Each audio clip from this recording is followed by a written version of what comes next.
Thank you, Mr. President. I rise today to urge my colleagues to vote for this motion to proceed to the Bipartisan Drinking Water and Wastewater Infrastructure Act of 2021, otherwise known as DWIA.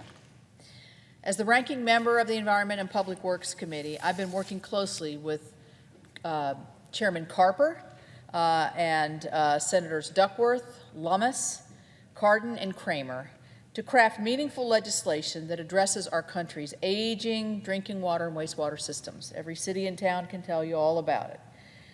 This bill authorizes more than $35 billion for water resources development projects across the country, with a focus on upgrading aging infrastructure, addressing the emerging threats of extreme weather events, including those resulting from climate change and cybersecurity vulnerabilities.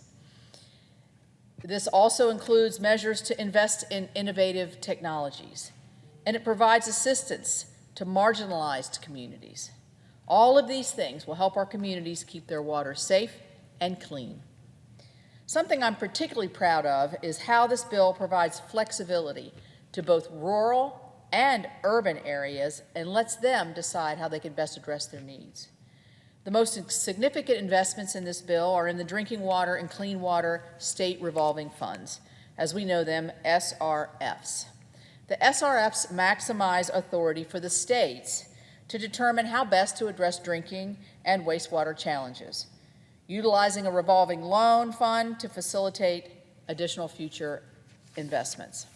For rural states like West Virginia, we offer several solutions to unique water challenges. I will add here, we have a lot of great water in West Virginia. First, the bill invests $50 billion for those currently being served by intractable water systems. Those are the systems that service fewer than 1,000 people and that have typically been abandoned by the operator. We have quite a few of those. Towns in the southern coal fields of West Virginia, like those in McDowell County, have historically struggled with this. Since many of these households cannot connect to municipal water systems in an economic or technologically feasible way, the funding will go to a grant program to help them install environmentally sound, decentralized wastewater systems. This language was something that I worked on previously with my colleague from New Jersey, Cory Booker, when he was on the committee in the last Congress. The most pressing water issue from a human health and environmental perspective in Appalachia is undoubtedly straight piping. This practice is common in other exceptionally rural and remote areas around the country. So with new septic tanks installed, the grant program is working to improve quality of life and addresses public health and environmental concerns about straight piping waste into rivers and streams. Infrastructure resiliency and sustainability is also a priority in this bill. In rural areas especially, some of the pipes are nearly 100 years old. I've actually heard about wooden pipes. Small towns often don't have the revenues to spend on expensive drinking water and wastewater infrastructure upgrades. That's why this legislation creates grants for small public water systems to replace components, to identify and prevent leaks, and to install meters. This is based off of language I introduced last Congress in the Assuring Quality Water Infrastructure Act. I was joined there by my colleague Ben Cardin of Maryland to address the needs of small water systems that are facing operational challenges in maintaining drinking water services. We have them, every state has them. In West Virginia, that is often the result of old infrastructure or the lack of adequate mapping of where these assets actually exist. It is hard to fix leaks when you can't find them. Reports have shown, this stunned me when I saw this, reports have shown that only 1/4 of the water that West Virginia water systems pay to have treated and pumped even reaches a faucet. 1/4, that's how much water leaks out. And I think about my other states who have water shortages, and here we are wasting so much water in a state like ours who has an abundance of water. Water is a precious resource, and wasting that much of it because of leaky pipes and faulty infrastructure is absolutely unacceptable. The $250 million grant program will help provide the technical assistance and infrastructure investments that these small systems serving 10,000 people or fewer, need to address to get those challenges off their back and to get on sure fiscal footing for as they better serve their customers. Of course, we don't want to forget about our mid-size and large drinking water systems.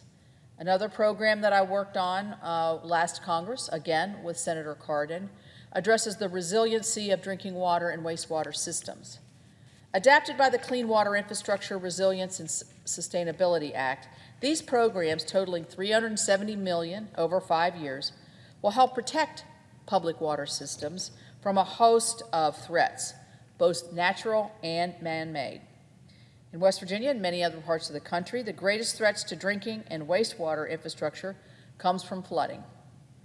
These investments will harden infrastructure against these threats and protect taxpayers from paying for the same infrastructure again and again. I just discussed physical resilience, but we must also ensure the resilience of our water utility workforce, those workers who ensure the continued operation and maintenance of drinking water and wastewater systems every day.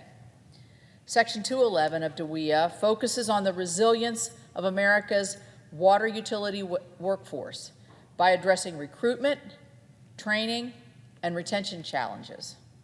This is a topic very important with me, and I worked again with my colleague from New Jersey, Senator Booker, on this issue. I cannot help but think that we regularly take for granted the public health services provided by this nation's water utility workforce. Just don't really think about who's actually working there and providing the service that we sometimes take for granted. Unfortunately, a large portion of the men and women who are in our water treatment facilities are getting older and they're retiring. And that's why we need to make sure that we have the next generation of water workers ready. This bill increases funding authorized to $25 million over 5 years for the program that helps water systems grow their workforce through apprenticeships, through training programs, and it also helps with their retention efforts. This program has been extremely popular with water systems around the country, and Congress has recognized this by funding it beyond the authorization level. It is critical that we provide the tools and investments necessary to help our drinking water and wastewater systems face these challenges head-on. After all, this is the workforce that will ensure the operation and maintenance of all the other infrastructure investments this package creates. Additional technical assistance can also help systems with operations. It's much more complicated than what it used to be, and prevent outages and costly compliance issues. Section 206 establishes and authorizes a circuit rider program designed to help owners and operators of small and medium-sized publicly owned treatment works. We have heard from the water community that other circuit rider programs have been a tremendous asset in providing technical assistance. It only makes sense for the EPA to similarly provide technical assistance since they implement the relevant regulations. This can be tremendously helpful where a system may be struggling with an insufficient workforce and also must be a part of the resilience discussion. Another concern for us was the alarming trend in cybersecurity threats in water systems. In February, you all might remember, hackers accessed a Florida water treatment facility computer system and were able to remotely raise the level of sodium hydroxide in the water. I mean, that is not just scary, it's alarming. This has huge national security implications on top of the obvious public health concerns. Thankfully, that hack was detected and the system was returned to normal before the public was ever at risk. But in this day and age, water infrastructure resiliency also has to include addressing these cybersecurity issues. So, we made sure that these vulnerabilities could be addressed under resiliency grants. While water infrastructure investments are critical to ensuring we're not wasting water and our water is clean, it is also critical to the from an economic development perspective. Berkeley County, close here to Washington, D.C., in West Virginia, made huge investments into their water infrastructure system to ensure the system could handle the volume of water that the brand new Procter & Gamble plant needed, and it's massive amounts of water, and it's a massive plant, and we're very happy they're there employing over 1,000 West Virginians. So with that upgraded water system, PG was able to operate more efficiently and even to expand, and they're still expanding, and that meant more jobs.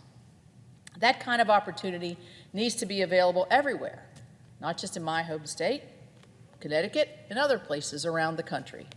These are just a few of the provisions that address and are informed by the particular challenges that face my state.